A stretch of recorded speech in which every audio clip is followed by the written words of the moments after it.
Internet কি? Internet কিভাবে কাজ করে? ইন্টারনেটের আবিষ্কারক কে? পূর্ববর্তী সময়ে এই প্রশ্নগুলো মাথায় ঘুরপাক না খেলেও বর্তমান বাংলাদেশ প্রেক্ষাপটে এই প্রশ্নগুলোই সকলের সাধারণ প্রশ্ন।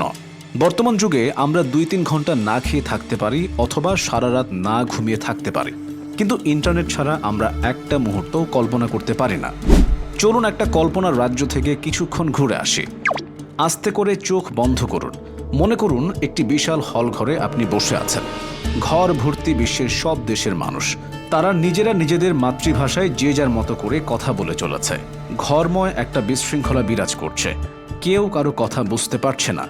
এখন আপনি নিশ্চয় টেবিলে একটা থাপ্পড় লাগিয়ে বলবেন, থামুন আপনারা, এভাবে কথা বললে কেউ কি কারো কথা বুঝতে পারবে?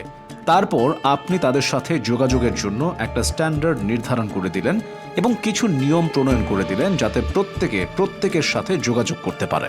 ইন্টারনেট হলো ঠিক এমন একটা ব্যবস্থা যার সাহায্যে ভিন্ন ভিন্ন দেশের ভিন্ন ভিন্ন কম্পিউটার পরস্পরের সাথে একটা নিয়ম রক্ষা করে যোগাযোগ করতে পারে। অবশ্য সুনির্দিষ্ট নীতিমালা না মানলে এটা কখনোই সম্ভব হবে না।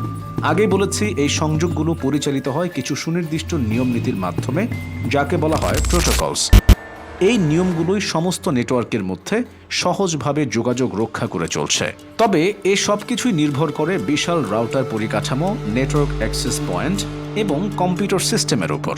তারপর নেটওয়ার্ক সিগন্যাল প্রেরণ করার জন্য প্রয়োজন কৃত্রিম উপগ্রহ বা স্যাটেলাইট, হাজার হাজার মাইল বিস্তৃত কেবল এবং সহস্র ওয়্যারলেস রাউটার। এত কিছুর সমন্বয়ে যে বৈশ্বিক সিস্টেম গঠিত হয়েছে তা কোনো কিছুর মধ্যে সীমাবদ্ধ থাকতে পারেনি। অতিক্রম করে চলেছে দেশের পর দেশ, সাগর, মহাসাগর এবং পাহাড় পর্বত। কোনো দেশের সীমানা আটকে রাখতে পারেনি এই চলমান প্রযুক্তির আশীর্বাদকে। দিনের পর দিনে এটি সংযুক্ত করছে শত নেটওয়ার্ককে। এজন্য মোবাইলে সাপের গেমটার মতো খাবার খাচ্ছে আর বড় হচ্ছে। বিশ্বের প্রায় প্রত্যেকটি দেশে এখন ইন্টারনেট সংযোগ আছে। বর্তমান বিশ্বের সবাই এখন একটি নির্দিষ্ট নেটওয়ার্কের আওতাভুক্ত হয়ে গেছে। সমগ্র ইন্টারনেটের মালিককে অনেকগুলো ছোট ছোট সিস্টেম মিলে যে দৈত্যাকার ইন্টারনেট তৈরি হয় তাকে আমরা একটা বিশেষ সত্তা বলতে পারি। এখন এই একটা সত্তার সত্য কার হবে? এটা কি একজন নিয়ন্ত্রণ করে, নাকি অনেকেই বা বিশেষ কোনো গোষ্ঠী? আপনার মন কি বলে? এটা কি সত্যিই কোনো বিশেষ একজনের দ্বারা নিয়ন্ত্রণ করা সম্ভব?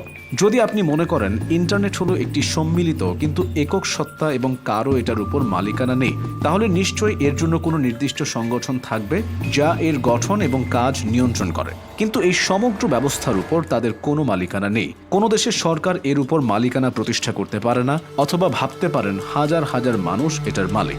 যে ফিজিক্যাল নেটওয়ার্ক বিভিন্ন কম্পিউটারের মধ্যে ইন্টারনেট ট্রাফিক পরিবহন করে তাকে বলা হয় ইন্টারনেটের মেরুদণ্ড বা ইন্টারনেট ব্যাকবোন। আগেকার দিনের ইন্টারনেট সিস্টেমে অরপানের ইন্টারনেটের মেরুদণ্ড বা ব্যাকবোন হিসেবে কাজ করেছে। কিন্তু বর্তমানে বিভিন্ন কোম্পানি যারা রাউটার এবং কেবলের যোগানের মাধ্যমে ইন্টারনেট মেরুদণ্ড হিসেবে কাজ করছে, এই কোম্পানিগুলোকে বলা হয় ইন্টারনেট সেবাদাতা বা আইএসপি অথবা ইন্টারনেট সার্ভিস প্রোভাইডার। এখন কোনো দেশ বা যদি কেউ নিজের প্রয়োজনে ইন্টারনেট অ্যাক্সেস পেতে চায় তাহলে তাকে অবশ্যই এই আইএসপির সাথে যোগাযোগ করতে হবে। বিশ্বের যে সকল আইএসপি বা ইন্টারনেট সেবাদাতা প্রতিষ্ঠান বিখ্যাত তারা হলেন ইউনেট, লেভেল 3, ভেরিজন, AT&T, কুইসেট, স্প্রিন্ট ইত্যাদি।